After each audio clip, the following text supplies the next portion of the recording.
ദൈവത്തിന്റെ അതിപരിശുദ്ധ നാമം വാഴ്ത്തപ്പെടുമാറാകട്ടെ. കൊലോസ്യർക്ക് എഴുതിയ ലേഖനം ആണ് നമ്മൾ പഠിച്ചുകൊണ്ടിരിക്കുന്നത്. 2-ാം അധ്യായത്തിലേക്ക് നാം കടന്നിട്ടുണ്ട്. അതിൻ്റെ 10 വരെയുള്ള വാക്യങ്ങൾ നാം പഠിക്കുകയുണ്ടായി. ഇന്ന് 11 മുതലുള്ള ചില വാക്യങ്ങൾ നമുക്ക് വായിച്ച് ധ്യാനിക്കുവാനായിട്ട് സമയമെടുക്കാം. കൊലോസ്യർക്ക് എഴുതിയ ലേഖനം 2-ാം അധ്യായം 11 മുതലുള്ള ചില വാക്യങ്ങൾ നാം ഇപ്രകാരമാണ് വായിക്കുന്നത്. അവനിൽ നിങ്ങൾക്ക് ക്രിസ്തുവേശുവിന്റെ പരിച്ഛേദനയാൽ ജഡശരീരം ഉരിഞ്ഞു കളഞ്ഞതിനാൽ തന്നെ കൈകൊണ്ടല്ലാത്ത പരിച്ഛേദനയും ലഭിച്ചു.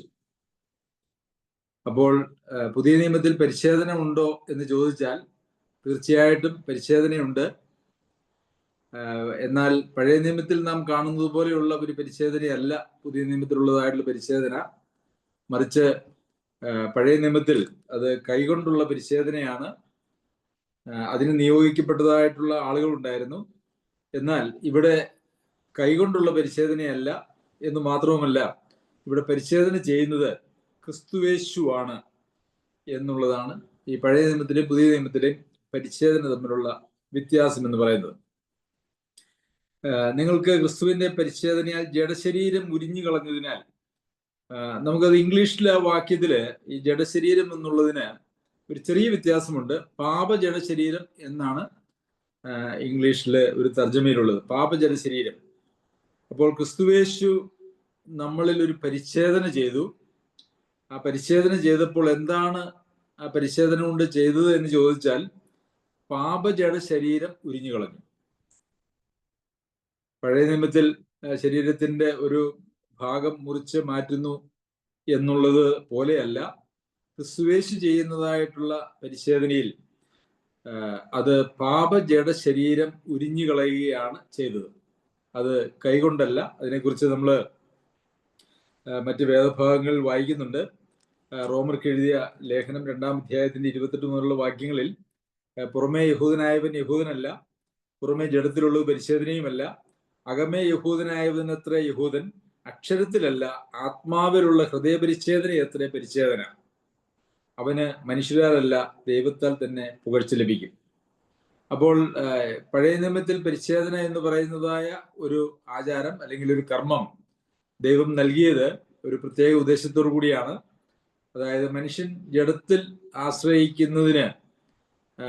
ആശ്രയിക്കരുത് എന്നുള്ളതിൻ്റെ ഒരു നിഴലായിട്ടാണ് അന്ന് പരിച്ഛേദന കൊടുത്തത്. എന്നാൽ ഇന്ന് ഈ ജഡത്തിൽ ആശ്രയിക്കാതിരിക്കുന്നതിന് കർത്താവായ യേശുക്രിസ്തു ഒരു ക്രമീകരണം ചെയ്തു. പാപ ജഡത്തെ കർത്താവായ യേശുക്രിസ്തു മുറിച്ചു മാറ്റി എന്നാണ് നമുക്ക് ഈ വേദഭാഗത്ത് നിന്ന് മനസ്സിലാക്കുവാനായിട്ട് കഴിഞ്ഞത്. പാപജഡ ശരീരം കർത്താവായ യേശുക്രിസ്തു തന്നെ ഉരിഞ്ഞു കളഞ്ഞു. അങ്ങനെ ഒരു പരിച്ഛേദന ദൈവമക്കളായിരിക്കുന്ന നമുക്കെല്ലാവർക്കും ഉണ്ട് എന്നുള്ളതാണ് സത്യം. ഫിലിപ്പിയർക്ക് എഴുതിയ ലേഖനത്തിലും ഇതേ കാര്യം പറയുന്നുണ്ട്. നാമല്ലോ പരിച്ഛേദനക്കാർ, ദൈവത്തിന്റെ ആത്മാവ് കൊണ്ട് ആരാധിക്കുകയും ക്രിസ്തുവേശുവിൽ പ്രശംസിക്കുകയും ജഡത്തിൽ ആശ്രയിക്കാതിരിക്കുകയും ചെയ്യുന്ന നാം തന്നെ. അപ്പോൾ യഥാർത്ഥത്തിലുള്ള പരിച്ഛേദന എന്ന് പറയുന്നത് ഈ ഏതെങ്കിലും വ്യക്തികൾ കൈകൊണ്ട് ചെയ്യുന്നതായിട്ടുള്ള ഒരു പരിച്ഛേദനയല്ല. അത് ശരിയായ പരിച്ഛേദനയുടെ പഴയ നിയമത്തിലെ ഒരു നിഴൽ മാത്രമായിരുന്നു. ജഡത്തിൽ ആശ്രയിക്കരുത് എന്നുള്ളതിൻ്റെ ഒരു സൂചനയും, ജഡത്തിൽ ആശ്രയിച്ചതിൻ്റെ ഫലമായിട്ട് അത് ആശ്രയിക്കരുത് എന്നുള്ളതിൻ്റെ ഒരു നിർദ്ദേശവും എന്നുള്ള നിലയിലാണ് അബ്രഹാമിന് പരിച്ഛേദന കൊടുത്തത് എന്നുള്ളത് നമുക്കറിയാം.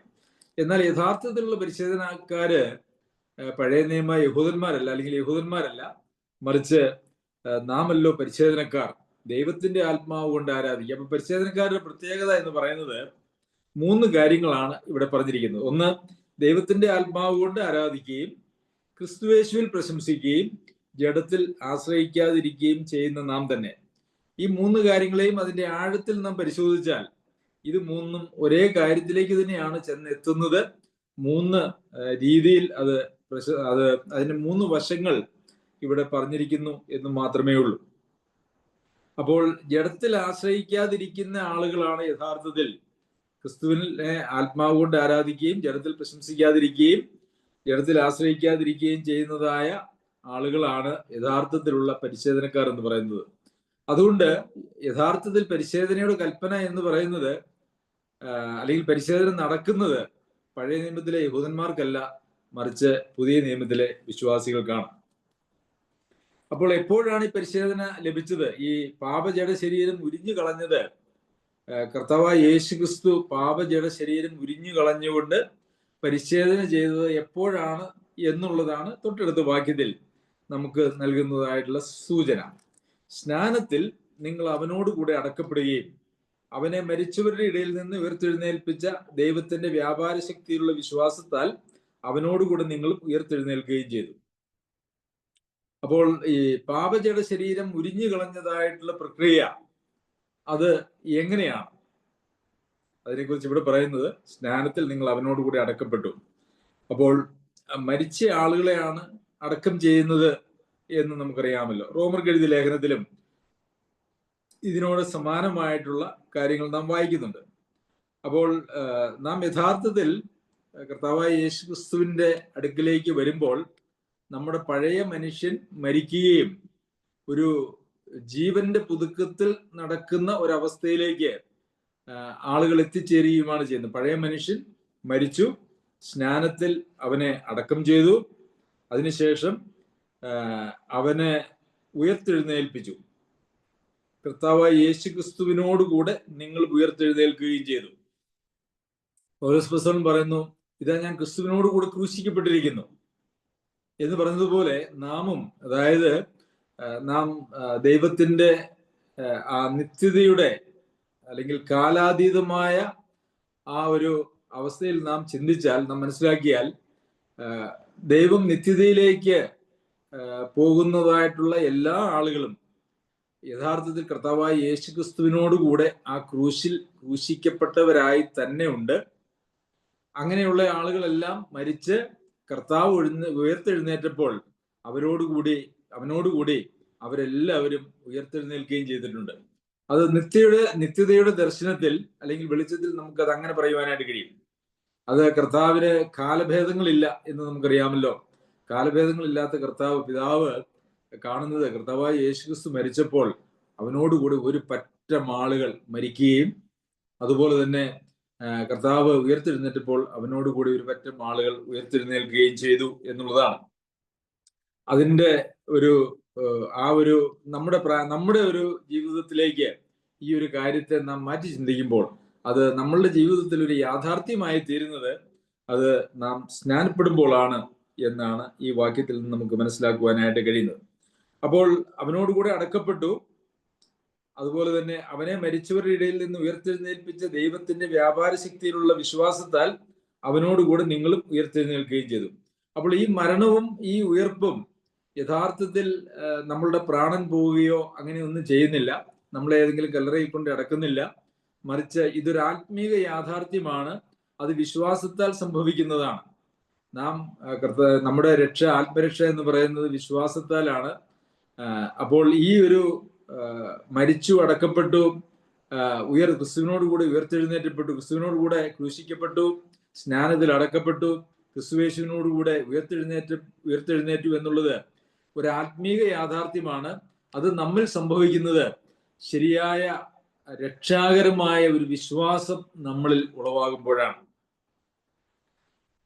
അപ്പോൾ അവനോടുകൂടെ ജീവിപ്പിച്ചു, വീണ്ടും അതിക്രമങ്ങളൊക്കെയും അവനോടുകൂടി ഉയർത്തെഴുന്നേൽക്കുകയും ചെയ്തു. 12-ാമത്തെ വാക്യത്തിൽ നാം അങ്ങനെയാണ് കാണുന്നത്. അപ്പോൾ അവനോടുകൂടി ഉയർത്തെഴുന്നേറ്റു എന്ന് പറയുന്നത് ഒരു ആത്മീയ യാഥാർത്ഥ്യമാണ്. എഫേസ്യർക്ക് എഴുതിയ ലേഖനത്തിലും 2-ാം അധ്യായത്തിൽ നമ്മൾ അതിനെക്കുറിച്ച് കാണുന്നുണ്ട്. ക്രിസ്തുയേശുവിൽ നമ്മെക്കുറിച്ചുള്ള വാത്സല്യത്തിൽ തന്റെ കൃപയുടെ അത്യന്ത ധനത്തെ വരുംകാലങ്ങളിൽ കാണിക്കേണ്ടതിന് എന്ന് പറഞ്ഞുകൊണ്ട് അവനെ ഉയർപ്പിച്ചു എന്നുള്ളത് നമുക്ക് കാണുവാനായിട്ട് സാധിക്കും. അപ്പോൾ നാം യഥാർത്ഥത്തിൽ ആത്മീയമായി ക്രിസ്തുവേശുവിനോട് കൂടി ഉയർത്തെഴുന്നേറ്റ് ക്രിസ്തുവേശു എവിടെ ഇരിക്കുന്നു അവിടെയാണ് നാം ഇരിക്കുന്നത്.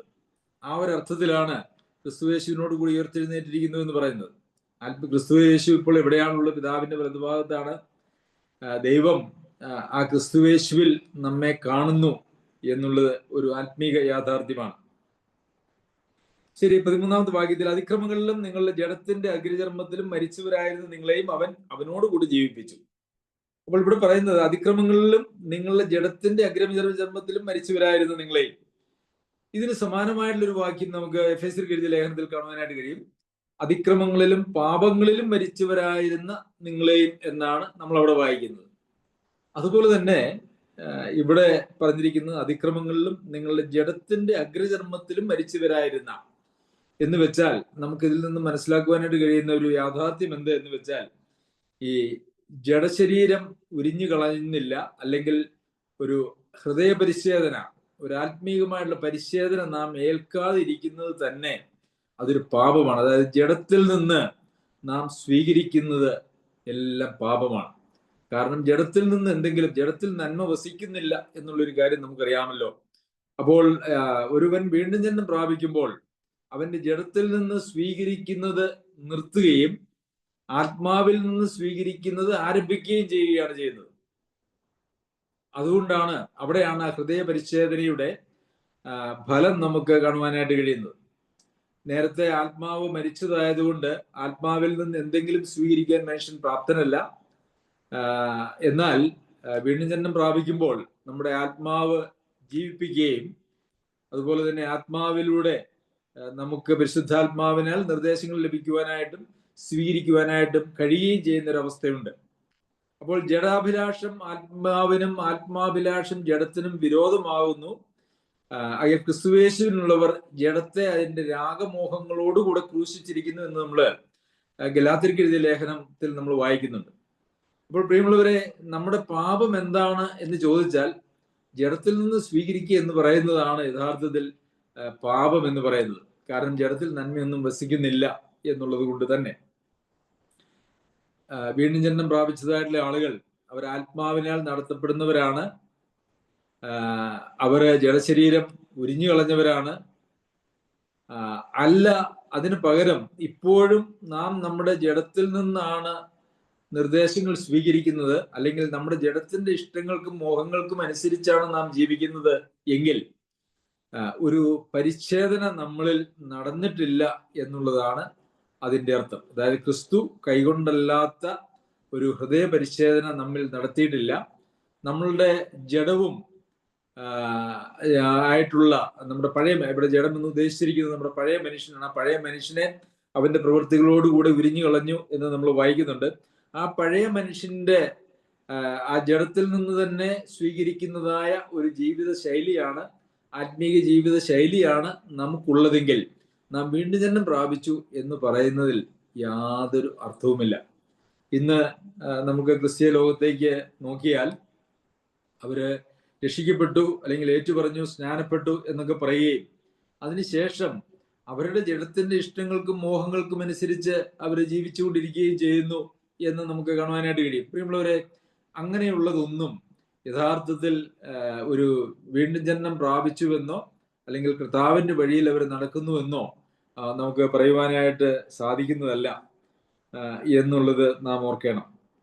അപ്പോൾ ഇവിടെ ജഡത്തിന്റെ അഗ്രചർമ്മം എന്ന് പറഞ്ഞാൽ ഹൃദയപരിച്ഛേദന ഏൽക്കാത്തതായിട്ടുള്ള അവസ്ഥ, കർത്താവ് പരിച്ഛേദന ചെയ്യാത്തതായിട്ടുള്ള അവസ്ഥ എന്നാണ് ഈ ജഡത്തിന്റെ അഗ്രചർമ്മത്തിൽ എന്ന് പറയുന്നത് കൊണ്ട് ഉദ്ദേശിക്കുന്നത്. അപ്പോൾ അങ്ങനെയുള്ള ആളുകളെ സംബന്ധിച്ചിടത്തോളം അവർ മരിച്ചവരായിരുന്നു എന്നാണ്. അപ്പോൾ ഇപ്പോഴും നാം ഈ ജഡത്തിന്റെ അഗ്രചർമ്മത്തിൽ, അതായത് പഴയ മനുഷ്യന്റെ ഒരു പ്രവൃത്തിയിൽ അല്ലെങ്കിൽ നിർദ്ദേശങ്ങൾക്കനുസരിച്ച് പഴയ മനുഷ്യൻ തന്നെയാണ് നമ്മൾ ജീവിക്കുന്നത് എങ്കിൽ യഥാർത്ഥത്തിൽ അവനോടുകൂടെ ജീവിപ്പിച്ചു എന്ന് പറയുന്നത് നമ്മളുടെ ജീവിതത്തിൽ ഒരു ആത്മീയ യാഥാർത്ഥ്യമായിട്ട് ഇരിക്കുന്നില്ല. ഇന്ന് ക്രിസ്തീയ ലോകത്ത് കാണുന്ന ഏറ്റവും വലിയ പ്രശ്നം എന്ന് പറയുന്നത്, ഞങ്ങൾ രക്ഷിക്കപ്പെട്ടു അല്ലെങ്കിൽ നിത്യജീവൻ ഞങ്ങൾക്കുണ്ട് എന്ന് പറയുകയും എന്നാൽ ഈ ജഡത്തെ അനുസരിച്ച്, ജഡത്തിന്റെ ഇഷ്ടങ്ങൾക്കും മോഹങ്ങൾക്കും അനുസരിച്ച് അവർ ജീവിക്കുന്നു എന്നുള്ളതാണ്. ക്രിസ്തുവേശുവിനുള്ളവർ ജഡത്തെ അതിന്റെ രാഗമോഹങ്ങളോടുകൂടെ ക്രൂശിച്ചിരിക്കുന്നു, കർത്താവിനോടുകൂടെ ക്രൂശിച്ചിരിക്കുന്നു. ആ പഴയ മനുഷ്യനെ സ്നാനത്തിൽ കുഴിച്ചിട്ടു. ഒരു പുതിയ മനുഷ്യനാണ് യഥാർത്ഥത്തിൽ അങ്ങനെ കുഴിച്ചിടപ്പെട്ട ക്രിസ്തുവിനോടുകൂടെ. അങ്ങനെയുള്ള മരിച്ചവർക്ക് മാത്രമേ ഉയർത്തെഴുന്നേൽക്കാൻ പറ്റുകയുള്ളൂ. ക്രിസ്തുവിനോടുകൂടെ മരിച്ച് ക്രിസ്തുവിനോടുകൂടെ അടക്കപ്പെട്ട ആളുകൾക്ക് മാത്രമേ ക്രിസ്തുവിനോട് കൂടെ ഉയർത്തെഴുന്നേൽക്കാൻ പറ്റുകയുള്ളൂ. അങ്ങനെ ക്രിസ്തുവിനോട് കൂടെ ഉയർത്തെഴുന്നേറ്റ ആളുകളെ കുറിച്ചാണ് സ്നാനത്തെക്കുറിച്ച് റോമർക്കെഴുതിയ ലേഖനം 6-ാം അധ്യായം വായിക്കുമ്പോൾ അവിടെ നമ്മൾ വായിക്കുന്നത് ജീവന്റെ പുതുക്കത്തിൽ നടക്കേണ്ടതിന്. അപ്പോൾ നേരത്തെ അവർ നടന്നത് അതിക്രമങ്ങളിലും പാപങ്ങളിലും മരിച്ചവരായിരുന്നു. എന്നാൽ ഇപ്പോൾ അവർ നടക്കുന്നത് ഒരു ജീവന്റെ പുതുക്കത്തിലാണ്. കാരണം അവനോട് കൂടെ ജീവിപ്പിച്ചു എന്നുള്ളതാണ്.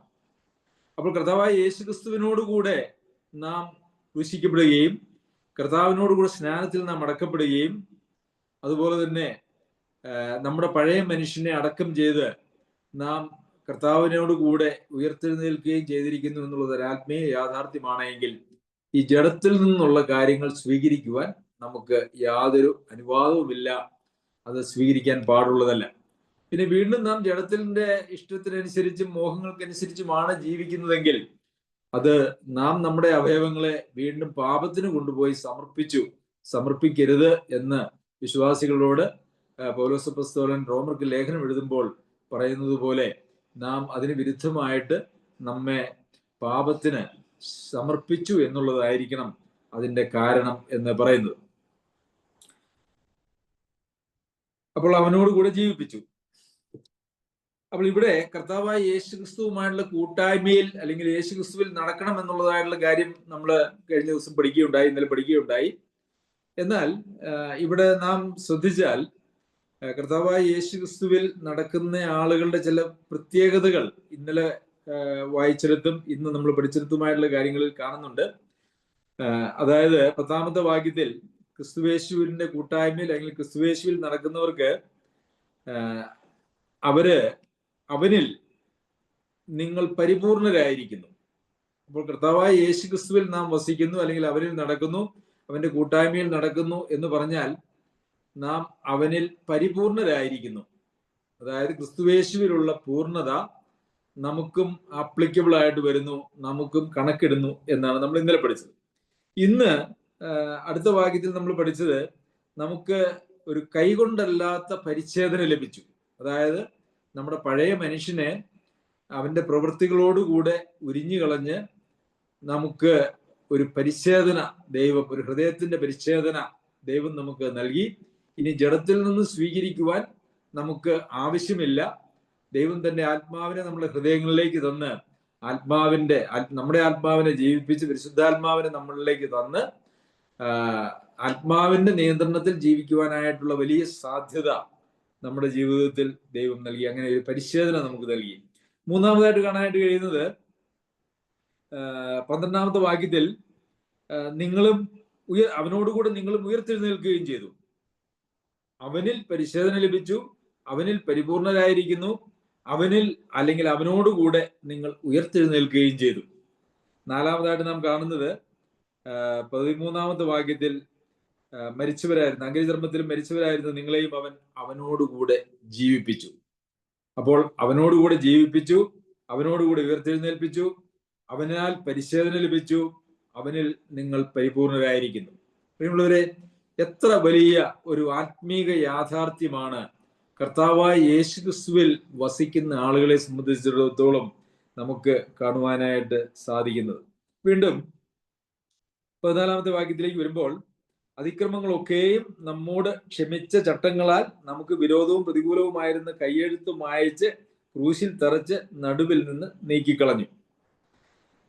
നമുക്കെതിരെ ഉണ്ടായിരുന്നതായ കയ്യെഴുത്ത്, അതായത് നാം പാപികളും പാപത്തിന്റെ ശിക്ഷയായിരിക്കുന്ന നിത്യമായ നാശവും എന്നുള്ളതാണ് നമുക്കെതിരെ ഉണ്ടായിരുന്നതായ കയ്യെഴുത്ത് എന്ന് പറയുന്നത്. അതായത് നിയമം ലംഘിക്കുകയും ആ നിയമം ലംഘിച്ചതിന്റെ ഫലമായിട്ട് നമുക്ക് യഥാർത്ഥത്തിൽ നമുക്കെതിരെ ഉണ്ടായിരുന്ന ഒരു കയ്യെഴുത്ത്, അത് കർത്താവായ യേശുക്രിസ്തു നമ്മളോട് അതിക്രമങ്ങൾ ക്ഷമിച്ചുകൊണ്ട് അതിക്രമങ്ങളൊക്കെ നമ്മളോട് ക്ഷമിച്ചുകൊണ്ട് നമുക്ക് വിരോധവും പ്രതികൂലമായിരുന്ന ആ ഒരു കയ്യെഴുത്തെല്ലാം മായ്ച്ച് ക്രൂശിൽ തറച്ച് നടുവിൽ നിന്ന് നീക്കിക്കളഞ്ഞു.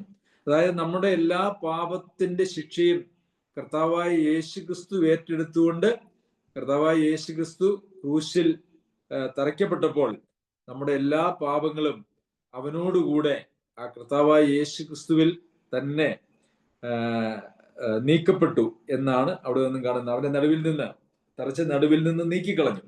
അപ്പോൾ നമുക്ക് ദൈവവുമായിട്ടുള്ള ബന്ധത്തിന്, ദൈവവുമായിട്ടുള്ള കൂട്ടായ്മയ്ക്ക് തടസ്സമായിട്ട് നമ്മളിൽ ഉണ്ടായിരുന്നതായിട്ടുള്ള, നമുക്കെതിരെ ഉണ്ടായിരുന്നതായിട്ടുള്ള എല്ലാ കൈയെഴുത്തുകളും യഥാർത്ഥത്തിൽ കർത്താവായ യേശുക്രിസ്തു ക്രൂശിൽ തറച്ച്, അല്ലെങ്കിൽ യേശുക്രിസ്തുവിൽ ക്രൂശിൽ തറച്ച് നടുവിൽ നിന്ന് നീക്കിക്കളഞ്ഞു. വാഴ്ചകളെയും അധികാരങ്ങളെയും ആയുധവർഗം വെപ്പിച്ച് ക്രൂശിൽ അവരുടെ മേൽ ജയോത്സവം കൊണ്ടായി അവരെ പരസ്യമായ കാഴ്ചയാക്കി. പ്രിയമുള്ളവരെ, സാത്താനെയും സാത്താന്റെ കീഴിൽ കിടന്നതുമായിട്ടുള്ള ഒരു സംവിധാനവും ആ സാത്താന്റെ സകല ആയുധവർഗവും ആ ക്രൂശിൽ ഒരു യാഗമായി തീർന്നുകൊണ്ട് കർത്താവ് നീക്കിക്കളഞ്ഞു. നമുക്കെതിരെ, ഇപ്പം നമുക്കറിയാമല്ലോ, എഫേസ്യർക്ക് എഴുതിയ ലേഖനം പഠിച്ചപ്പോൾ നാം അവിടെ പഠിച്ചത് ഇപ്രകാരമാണ്. എഫേസ്യർക്ക് എഴുതിയ ലേഖനം 2-ാം അധ്യായത്തില് അവയിൽ നിങ്ങൾ മുമ്പേ ഈ ലോകത്തിന്റെ കാലഗതിയെയും ആകാശത്തിലെ അധികാരത്തിനും അനുസരണക്കേടിന്റെ മക്കളിൽ ഇപ്പോൾ വ്യാപരിക്കുന്ന ആത്മാവിനും അധിപതിയായവരെയും അനുസരിച്ച് നടന്നു. അപ്പോൾ നാം അനുസരിച്ച് നടന്നതായ ഒരു പറ്റം സംവിധാനങ്ങളുണ്ട്. ഈ ലോകത്തിന്റെ പൈശാചികമായ സംവിധാനങ്ങളുണ്ട്.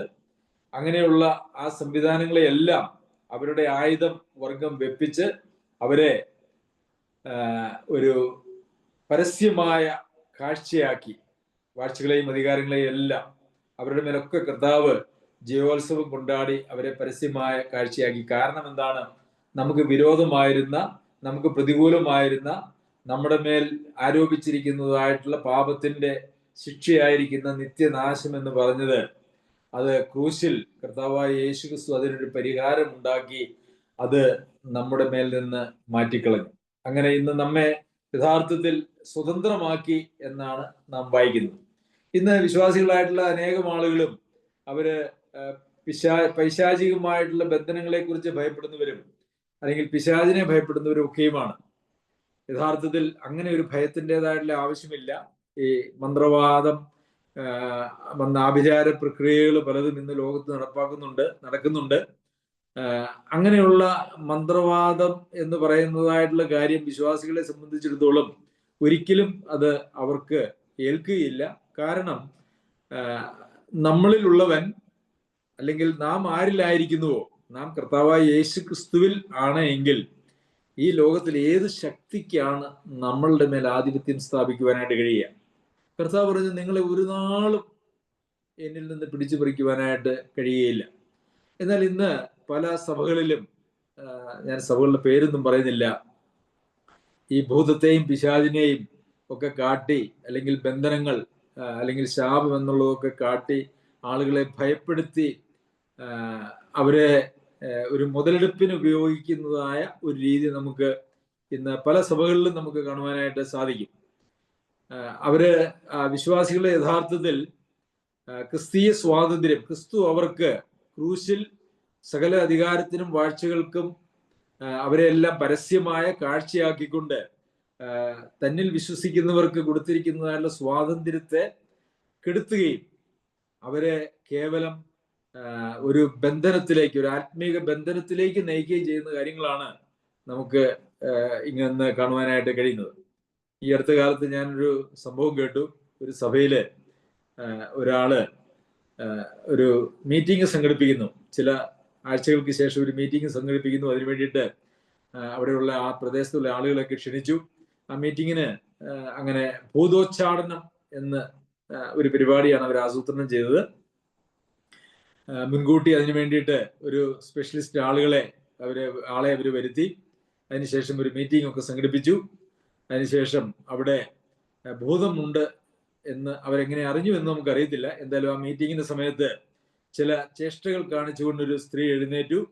ഉടനെ തന്നെ ഈ ഭൂതോച്ചാടനത്തിന് വന്നതായിട്ടുള്ള ആള് ആ ഭൂതത്തെ ശാസിക്കുന്നു.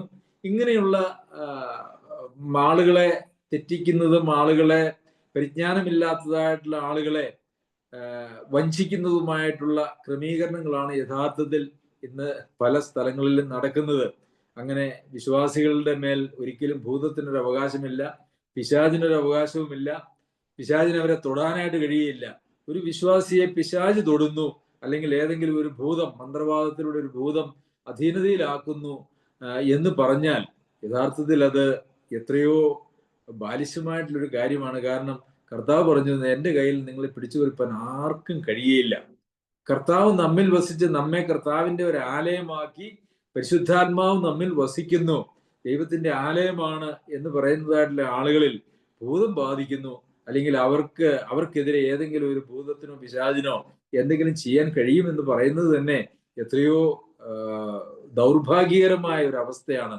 അതൊന്നും ഒരു രക്ഷിക്കപ്പെട്ട ഒരു യഥാർത്ഥ ദൈവപൈതലിന് അങ്ങനെ ഒരു ഭയത്തിന്റെ ആവശ്യമില്ല. അങ്ങനെ ആരെങ്കിലും നമ്മെ ഭയപ്പെടുത്തുവാനായിട്ടൊക്കെ തുനിഞ്ഞാൽ അങ്ങനെ ഭയപ്പെടുത്തുന്നതിന് നമ്മൾ വിധേയപ്പെട്ട് കൊടുക്കരുത് എന്ന് മാത്രമാണ് ഞാൻ നിങ്ങളോട് അപേക്ഷിക്കുന്നത്. കാരണം നമ്മളെയൊക്കെ കണ്ടു കഴിഞ്ഞു കഴിയുമ്പം നമ്മളെ ഭയപ്പെടുത്തിയാണ് യഥാർത്ഥത്തിൽ നമ്മെ അടിമയാക്കാൻ കഴിയുന്നത്. ഭയമില്ലാത്ത ആളുകളെ ഒരിക്കലും ആർക്കും അടിമയാക്കാൻ കഴിയില്ല. അടിമയാക്കിയാലാണ് അവരെ ദുരുപയോഗം ചെയ്യുവാനായിട്ട് കഴിയുന്നത്.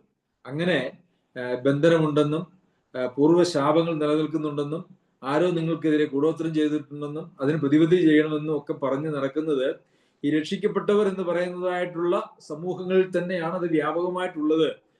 യഥാർത്ഥത്തിൽ അത് നമ്മുടെ പൈശാചികമായിട്ടുള്ള സംവിധാനങ്ങൾ നിലനിൽക്കുന്നതായിട്ടുള്ള മതങ്ങളിലുള്ള അതേ തലത്തിലാണ് ഈ ക്രിസ്തീയ സഭകൾ എന്ന് അഭിമാനിക്കുന്നതായിട്ടുള്ള സഭകളിലുമുള്ളത്. ഈ എല്ലാ അധികാരങ്ങളെയും പരസ്യമായ കാഴ്ചയാക്കി അവരുടെ മേൽ ജയോത്സവം കൊണ്ടാടി ആ ജയോത്സവം നേടിയ കർത്താവായ യേശു ക്രിസ്തുവിൽ വസിക്കുന്നതായ, സ്വർഗത്തിൽ ഇരുത്തപ്പെട്ടിരിക്കുന്നതായ, ആത്മാവ് വസിക്കുന്നതായിട്ടുള്ള ആളുകളിലേക്ക് ഈ വിധത്തിലുള്ള യാതൊരു ബാധകളും അടുക്കുകയില്ല എന്നുള്ളതാണ് യാഥാർത്ഥ്യം. പ്രിയമുള്ളവരെ, നാം ഏറെ ഈ കാര്യങ്ങളെക്കുറിച്ചൊക്കെ ശ്രദ്ധിക്കണം.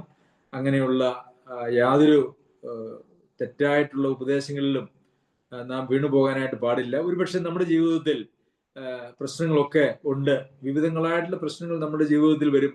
അപ്പോൾ എന്തുകൊണ്ട് എന്നുള്ള ഒരു ആകാംക്ഷ സ്വാഭാവികമായിട്ടും നമ്മുടെ ജീവിതത്തിൽ ഉണ്ടാകും. ഒരുപക്ഷെ സാമ്പത്തികമായിട്ടുള്ള പ്രശ്നങ്ങളാകാം, അതല്ല എങ്കിൽ കുടുംബജീവിതത്തിലെ പ്രശ്നങ്ങളാകാം. അങ്ങനെ വിവിധങ്ങളായിട്ടുള്ള പ്രശ്നങ്ങൾ, ആരോഗ്യ പ്രശ്നങ്ങളാകാം. അപ്പോൾ ഇതിനൊക്കെ കാരണമായിട്ട് എന്തെങ്കിലും മന്ത്രവാദമോ കൂടോത്രമോ ആരെങ്കിലും ഒക്കെ ചെയ്തതാണ് എന്നും അത് നീക്കേണ്ടതിന് വേണ്ടി ഉപവാസ പ്രാർത്ഥന നടത്തണമെന്നോ അല്ലെങ്കിൽ ആർക്കെങ്കിലും ഒക്കെ എന്തെങ്കിലും സംഭാവനകൾ കൊടുക്കണോ എന്നൊക്കെ പറഞ്ഞു കഴിഞ്ഞാൽ അവിടെ ഒന്നും നിങ്ങൾ വീഴുവാനായിട്ട് പാടില്ല. അങ്ങനെയൊന്നും വിശ്വാസികൾക്ക് ഒരിക്കലും ഉണ്ടാകുകയില്ല. അങ്ങനെ ആർക്കെങ്കിലും ഇനി ഉണ്ട് എങ്കിൽ അവർ വീണ്ടും ജന്മം പ്രാപിച്ച് ക്രിസ്തു വസിക്കുന്ന ആളുകളല്ല, ക്രിസ്തുവിന്റെ ആത്മാവ് വസിക്കുന്ന ആളുകളല്ല. നമ്മളിൽ ബലത്തോടെ വ്യാപരിക്കുന്ന വ്യാപാര ശക്തി എന്നും നമ്മളിൽ വ്യാപരിക്കുന്ന അളവറ്റ ശക്തി എന്നൊക്കെ പറയുന്നത് അപ്പോൾ ഒരു കെട്ടുകഥയായി പോവുകയില്ലേ എന്നുള്ളത് നാം ചിന്തിക്കണം. അപ്പോൾ പരസ്യമായ കാഴ്ചയാക്കിയതിനെ നമ്മുടെ മേൽ അധികാരമുള്ള ഒന്നാക്കി ആരെങ്കിലും ചിത്രീകരിച്ചു കൊണ്ടുവന്നാൽ അതിന് നമ്മൾ വിധേയപ്പെടരുത്. നമുക്ക് ഈ ലോകത്തിൽ കഷ്ടങ്ങളും വേദനകളും ദുഃഖങ്ങളും ഒക്കെയുണ്ട്. അതൊക്കെ ദൈവം തന്നെ സ്നേഹിക്കുന്നവർക്ക്, നിർണയപ്രകാരം വിളിക്കപ്പെട്ടവർക്ക് നന്മയ്ക്കായി കൂടി വ്യാപരിക്കുന്നതിന് വേണ്ടി ദൈവം അനുവദിക്കുന്നതായിട്ടുള്ള കാര്യങ്ങളാണ്. അതിൽ പിശാചിന്റെ കയ്യ് ഇല്ല. പിന്നെ അതൊക്കെ നാം ഈ വിധത്തിലുള്ളതായ ഏതെങ്കിലും ബന്ധനമുണ്ടെന്നോ ഒക്കെ പറഞ്ഞ് നമ്മളെ അടുത്തേക്ക് വരുന്നവർ നമ്മളെ ബന്ധിക്കാൻ വേണ്ടിയാണ് വരുന്നത്. അവരുടെ തെറ്റായിട്ടുള്ള ഉപദേശങ്ങളിലും അവരുടെ തെറ്റായിട്ടുള്ള കാര്യങ്ങളിലൊക്കെ നമ്മളെ ബന്ധിച്ച് അവരെ അടിമയാക്കി നമ്മളിൽ മുതലെടുപ്പ് നടത്തുന്ന ഒരേ ഒരു പരിപാടി, അതായത് നിങ്ങളെ അവർ വാണിഭമാക്കുമെന്ന് കള്ളപ്രവാചകന്മാരെ കുറിച്ചും ദുരുപദേഷ്ടകന്മാരെ കുറിച്ചും യോഹന്നാൻ അപ്പോസ്തലൻ തരുന്ന മുന്നറിയിപ്പ്. നിങ്ങളെ അവർ വാണിഭമാക്കും, അതായത് നിങ്ങളെ അവർ കച്ചവട ചരക്കാകും. അവരുടെ ജീവിത മാർഗത്തിന് വേണ്ടിയിട്ടാണ് നമ്മെ അവര് കച്ചവട ചരക്ക് ആക്കുവാൻ ആഗ്രഹിക്കുന്നത്. അപ്പോൾ ക്രിസ്തുയേശുവിലുള്ളവർക്ക് ഉള്ള ഗുണങ്ങളാണ് നമ്മൾ കാണിച്ചത്. അവരിൽ നമ്മൾ, കർത്താവായ യേശു ക്രിസ്തുവിൽ നമ്മൾ പൂർണ്ണരാണ്. ക്രിസ്തുയേശുവിന്റെ പൂർണ്ണത ദൈവം നമ്മളിൽ ആരോപിക്കുന്നു, അല്ലെങ്കിൽ നമ്മളിൽ കണക്കിടുന്നു. നമ്മൾ പരിപൂർണരായിരിക്കുന്നു. അതുപോലെ തന്നെ നമ്മുടെ ജഡശരീരത്തെ, പാപജഡശരീരത്തെ കർത്താവായ യേശു ക്രിസ്തു ഒരു പരിച്ഛേദനയിലൂടെ നീക്കി നമുക്ക് ഒരു ഹൃദയ പരിച്ഛേദന തന്നു. യഥാർത്ഥത്തിലുള്ള ഒരു പരിച്ഛേദന നമുക്ക് ലഭിച്ചു. പിന്നെ കർത്താവിനോടുകൂടെ മരിക്കുകയും സ്നാനത്തിൽ അടക്കപ്പെടുകയും ചെയ്തിരിക്കുന്നതായിട്ടുള്ള ആളുകൾ ദൈവത്തിന്റെ വ്യാപാര ശക്തിയിലുള്ള വിശ്വാസത്താൽ നാം കർത്താവായ യേശു ക്രിസ്തുവിനോട് കൂടെ ഉയർത്തെഴുന്നേൽക്കുകയും സ്വർഗത്തിൽ ഇരുത്തുകയും സ്വർഗത്തിലെ പൗരന്മാരായി നമ്മെ ഗണിക്കുകയും ചെയ്തിരിക്കുന്നു. പിന്നെ നമ്മുടെ അതിക്രമങ്ങളിലും പാപങ്ങളിലും അല്ലെങ്കിൽ ജഡത്തിന്റെ അഗ്രചർമ്മത്തിലും മരിച്ചവരായിരുന്നു നമ്മെ കർത്താവായ യേശു ക്രിസ്തു തന്നോടുകൂടെ ജീവിപ്പിച്ച് തന്നിൽ ഉള്ളതായ ആ നിത്യജീവന്റെ പങ്കാളിത്തം നമുക്ക് നൽകിക്കൊണ്ട് അവനോടുകൂടെ നമ്മെയും ജീവിപ്പിച്ചു. അതുപോലെ തന്നെ നമുക്കെതിരായിട്ട് ഉണ്ടായിരുന്നതായ കൈയെഴുത്ത്, നമ്മളുടെ മേൽ ആരോപിച്ചിരുന്നതായിട്ടുള്ള നമുക്കെതിരായിരുന്ന എല്ലാ കൈയെഴുത്തും ആരോപണങ്ങളും അത് ക്രൂശിൽ തറച്ച് കർത്താവായ യേശു ക്രിസ്തു നമ്മുടെ നടുവിൽ നീക്കിക്കളഞ്ഞു. പിന്നെ സകല പൈശാചിക ശക്തികളുടെയും മേൽ കർത്താവ് ജയോത്സവം കൊണ്ടാടി അവരെ പരസ്യമായ കാഴ്ചയാക്കി. എന്താണ് പ്രിയമുള്ളവരെ നമുക്ക് ഇതിനപ്പുറം ഈ ലോകത്തിൽ വേണ്ടത്? നമുക്ക് എന്തിനെ കുറിച്ചാണ് നമുക്ക് പ്രശംസിക്കുവാനായിട്ടുള്ളത്? ഇതൊക്കെയാണ് നമ്മുടെ പ്രശംസ എന്ന് പറയുന്നത്. അപ്പോൾ ദൈവം നമുക്ക് നൽകിയിരിക്കുന്നതായ ഈ ആത്മീക യാഥാർത്ഥ്യങ്ങളെ അത് മനസ്സിലാക്കുകയും ഉൾക്കൊള്ളുകയും അതിനാൽ സന്തോഷവും സംതൃപ്തിയും പ്രത്യാശയും ഉള്ളവരായിട്ട് സംതൃപ്തിയോടുകൂടിയുള്ള ക്രിസ്തീയ ജീവിതമാണ് നമുക്ക് നമ്മുടെ ജീവിതത്തിൽ, ഈ ലോകത്തിൽ നമുക്ക് ജീവിക്കുവാനുള്ളത്. അതിനായി സർവശക്തനായ ദൈവം നമ്മെ എല്ലാവരെയും സഹായിക്കട്ടെ. അവന്റെ അതിപരിശുദ്ധ നാമം വാഴ്ത്തപ്പെടുമാറാകട്ടെ.